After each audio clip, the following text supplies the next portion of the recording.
Pour Régent, la crise est encore présente. Il a travaillé 28 ans derrière ses grilles avant de devoir partir. À ses débuts, l'immense usine employait 25 000 personnes.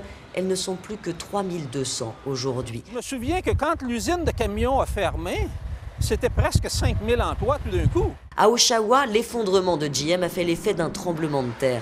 Depuis un siècle, la ville vit au rythme de la compagnie. Sous-traitants, revendeurs, tous ont été frappés.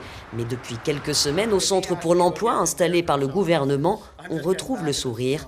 Les ventes repartent chez GM. C'était pas croyable. En plus, ma femme travaille également chez General Motors.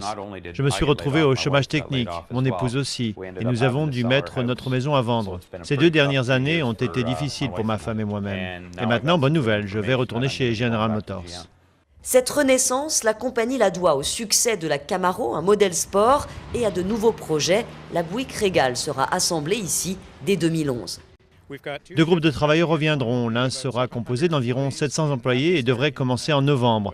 Et l'autre sera d'environ 600 employés qui devraient revenir en octobre. Autour de l'usine, les bars font à nouveau le plein. On s'y retrouve pour commenter la nouvelle. Certains sont convaincus d'être bientôt rappelés, mais d'autres qui ont tout perdu restent désabusés.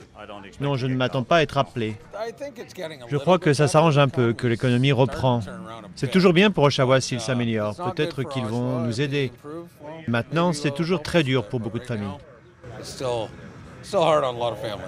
General Motors a bien dépassé la crise, mais à un prix élevé. Les employés ont consenti de lourds sacrifices et le gouvernement canadien a payé en tout plus de 10 milliards de dollars.